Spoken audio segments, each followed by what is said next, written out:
Hello students, hope you are all doing well. You all know that we won't be able to get back to our normal classes for a couple of days more. So I thought in this recorded lecture I could help you out with your lessons that you are supposed to finish with my help. But at first I would like to remind you that we all must follow the basic personal hygiene habits in order to win our battle over COVID-19. Well, before our classes got shut down, with me, you had finished Andrew Marvell's poem to his coy mistress. Not only that, we also had a class on the Metaphysical School of Poetry. Well, today we are going to read John Donne's oft-quoted masterpiece, The Canonization, which is part of our syllabus CC4 Group B. After Donne, we have Herbert's Pulley to read to complete the metaphysical lyric section. Well, like many of my previous classes, today also I would like to invite you to jump into the text directly without any prior discussion on the historical background. Of course, we shall refer to the life of our poet, his works, and his age as and when necessary in the course of our reading of the text. So let us first begin with the title. In this lecture, I will be using the text available on poetryfoundation.org. The canonization. What does it mean? In fact, the meaning of the title is key to the understanding of the poem.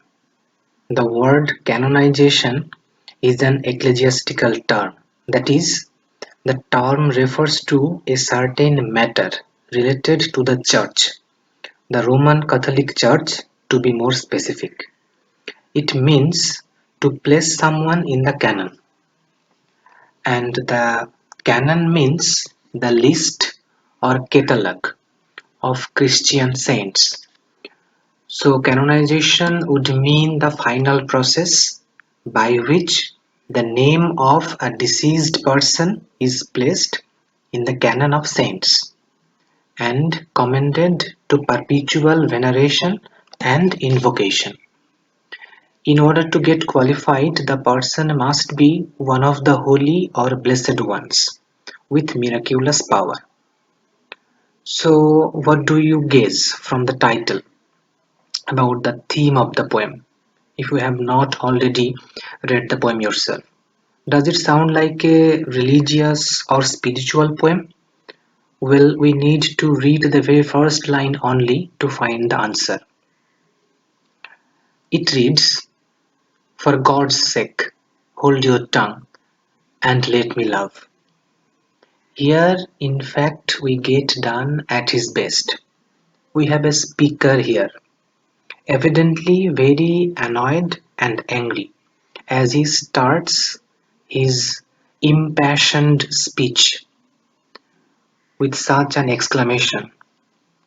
And this five-stanza poem is his monologue, uttered at a critical juncture of his psychological turmoil, and in the presence of a silent listener, who is not allowed to interrupt the lover's speech. Next, this line makes it clear that the poem is not going to deal with any religious or spiritual theme. Rather, it will be focusing on love. Not the divine love between man and God, but the romantic love between the speaker and his girl. And our speaker, a late middle-aged fellow, we shall come to know later, is madly in love with a girl much younger than him. Though the name of God is uttered at the very beginning, the speaker is in no mood to pray or praise the Almighty.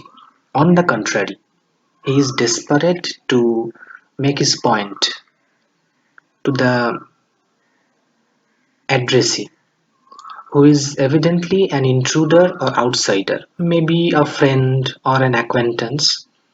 The intimidating friend or intruder is here to stop the speaker or dissuade the speaker from falling in love with a girl so much younger than the lover.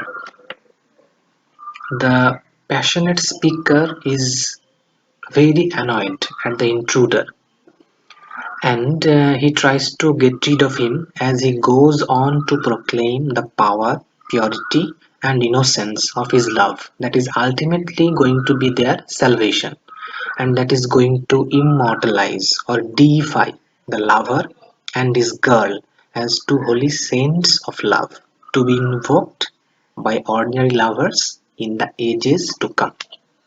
Thus, a secular theme, that is, love between a man and a woman, has been presented with a religious trope. This fusion of the secular and the religious, or the spiritual and the worldly, is characteristic of metaphysical poetry, which Donne pioneers. And also look at the abrupt and dramatic beginning of the poem. This is also common in metaphysical poetry. Now look at the first line. Here we get two very important words, God and love. These two are responsible for the tumults. These two words, in fact, are responsible for the tumults in our poet's life. If love ruled the first tumultuous phase of his life, religion took that role in the latter half. The Canonization was published posthumously in 1633 in the first edition of Songs and Sonnets, but it was originally written in the 1590s when our poet was totally under the spell of love, spending his inheritance on women, books, and travel. But the next phase of his life is characterized by spiritual turmoil, reflected in his religious poems, such as his holy sonnets.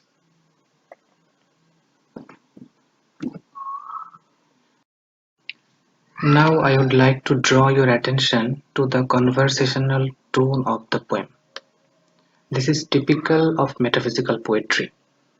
The poet makes a fusion of witty argument with passion. We shall see how as we progress along the text. Now let's get back to our text. For God's sake, hold your tongue and let me love, or chide my palsy or my gout, my 5 grey hairs or ruined fortune flout. With wealth your state, your mind with arts improve, take you a course, get you a place, observe his honour or his grace, or the king's real or his stamped face contemplate, what you will approve. So you will let me love. Here we see our speaker very annoyed, desperately tries to keep the intruder out of his way. He says, well, my relationship with the girl is none of your concern, so please leave me alone and let me experience fulfillment in love with this girl. The speaker further says, you can poke fun at my physical infirmity or my joint pain or my old age or my ruined fortune. I won't mind, but please sorry, don't come to advise me regarding my relationship with the girl. The speaker also gives a list of things that the intruder could consider instead of wasting his time in criticizing the lover. The speaker says you should gain wealth, or you can also improve your mind by reading, or you can pursue a course, or you can visit the court of law. You can even meet the king, or you can contemplate his likeness on coinage. Whatever suits your purpose, please go and engage yourself with. In fact, the speaker is astonished. Has this intruder no other important work to do than stand here and criticize the lover? Thus, the speaker is going to say, well, enough of your advice. Now leave me alone and mind your own business.